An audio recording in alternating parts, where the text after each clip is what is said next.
I want to start with a story that's real, that is raw, and straight from my heart. My son, my boy, was just 22 when he took his own life. The pain, the emptiness that followed, it's something that no parent should ever deal with. It's a wound that doesn't heal, a heartbreak that doesn't fade. The memories of his laughter, his dreams, his potential, and the final text, quote, left y'all some cookies, tried to stop and holler at you, but I know your schedule's crazy. I love you, Dad, close quote, are all a constant reminder of the void that now exists in my life. Every day I grapple with the could've, should've, would've, and what ifs. What if he had felt safe to share his struggles? What if he had known it was okay to be vulnerable? What if we, as a society, had done more to support him and others like him? Was he struggling with his mental? I will never know, because I never asked. I didn't believe that a strong young black man could be struggling. My generation didn't talk about those things or even ask the questions. These questions haunt me, and they drive me to speak out and push for change to ensure that no other parent has to endure this kind of pain. And that includes all of you today. But here's the thing. My son's story isn't a one-off. The rate of suicide and mental health among black youth is rising. The numbers don't lie. Just last week up in Washington, 4 young men are gone. Each one a life cut short.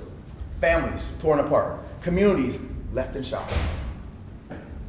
And these aren't just stats on the page. They're real lives. Real people. These young men had families, dreams, aspirations. They were loved. And their loss leaves, like mine, an irreplaceable void for those who cared for them. But did they know they were cared for and loved? See, we're here in Philadelphia, the city of brotherly love. But are we truly living up to that name? Are we showing each other enough love, enough support? We got partners out here that are looking for help, and we act like we don't even see them. Are we being our brother's keepers? When we look at how different cultures, other cultures, deal with these issues, we have to realize, as K-Dot said, they're not like us. We have to do it different. When we look at how different generations of black men and women have faced these crises, we see resilience, but we also see struggle. Our grandfathers, our grandparents, our grandmothers, they faced barriers that we can't even imagine. The level of racism, economic hardships, the lack of mental health resources that truly understood us. They turned to faith, though, family, and community. But talking about mental health, that was off the table. Their fight was different, and they had to carry that weight in silence. Now, imagine the emotional toll of living through this systemic oppression, of being expected to be strong for your family and not having the language or the space, like today's event, to talk about your mental health. It's a heavy burden. One that has sadly been passed down from generation to generation. The trauma and silence have a cumulative effect, creating a cycle of unresolved pain and suffering. Today, however, we are starting to speak up, but we still face those old demons. And see, when you don't confront those demons, we invite more. The pressure to be hard, to hold it all in, is still there. And that silence is killing us. The societal expectations to, quote, man up, handle your business on your own, wear the mask, creates an environment where vulnerability is seen as a weakness. And look here, it's not just us, fellas. Our sisters have to deal with this as well. Strong black woman savior.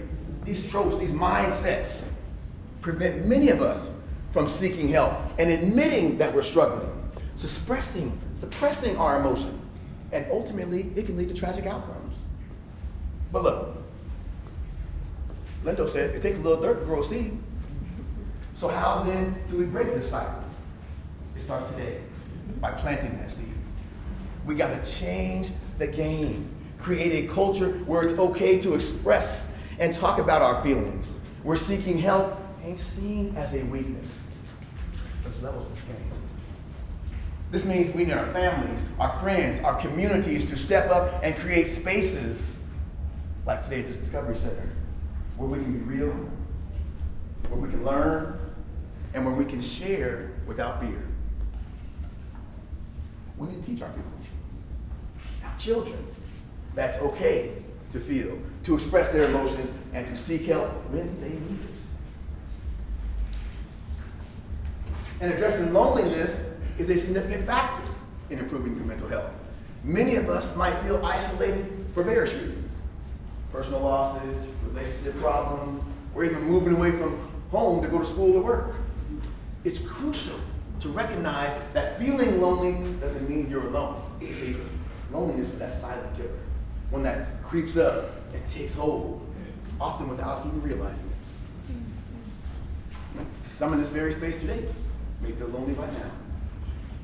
But look, we are here for you now and going forward. Connect. Let's talk. You see, building and maintaining connections with others can be a powerful preventative measure against mental health crises. Engaging in social activities like discovering mental wealth, joining groups like Clubhouse or Checkmate that align with our interests can help, can make a significant difference. These connections provide emotional support. They reduce the feelings of isolation, and they create a sense of belonging. They remind us this: we are not alone. There are people who care, who understand, and who are willing to listen. 3 years ago at a conference in Houston, there were two black men who found themselves navigating a sea of predominantly white faces. One a seasoned executive, and one a passionate community organizer. Neither were strangers to being the only faces in those spaces. Those subtle glances, that unspoken tension was familiar, but it never got easier.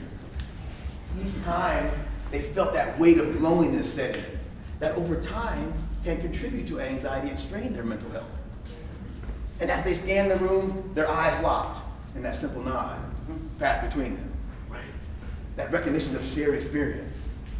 It was a fleeting moment, but one that pierced through that isolation that each felt.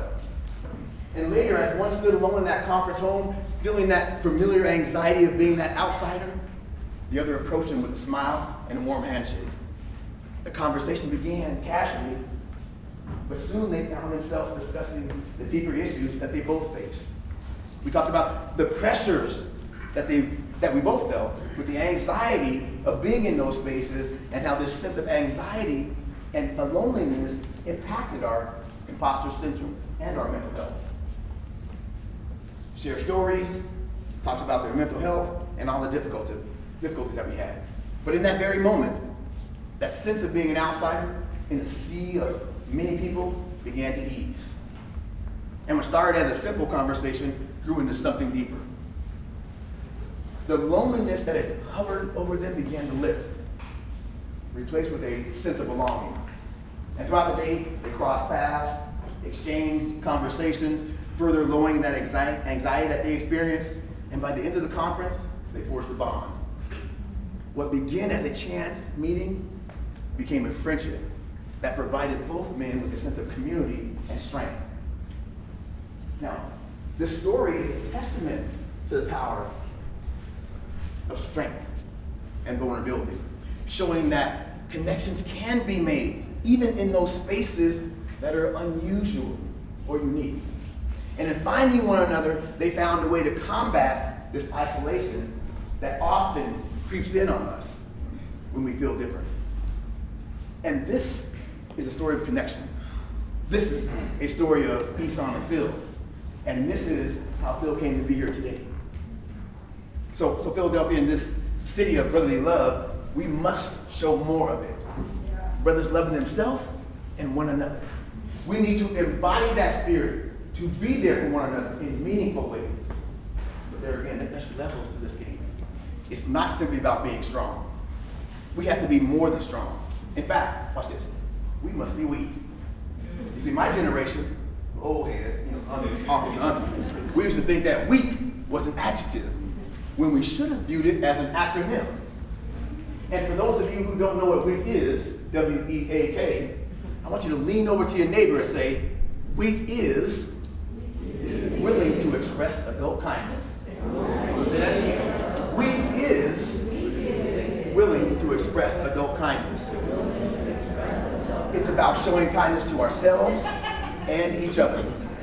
It's about being open and vulnerable. You see, when we don't talk about emotions, when we suppress, we fail to address. And then we never confess. And ultimately end up a mess. And I don't want that for you. So the next time you're being human and expressing emotion and someone says to you, don't think. You see, even today, you know better. You cut from a different cloth. But again, it is not just about your mental, it's about your social as well. Community involvement is essential in tackling this activity. Essential. Local organizations, religious institutions, social groups, they can offer support and resources by hosting mental health workshops, awareness events. A community can create a network of care that extends to all of its members. Additionally, we must advocate for policies that prioritize mental health at the local, state, and federal level. This includes voting and lobbying for comprehensive mental health. To ensure we have adequate funding for promoting research, to the underlying causes, those social determinants of mental health. And think about the power of a collective. A community that supports its members, provides resources in a safe space that provides discussion. It's powerful. When we come together, when we can create an environment where being vulnerable is not only encouraged but supported, where being weak is seen as a sign of strength, that's a culture change.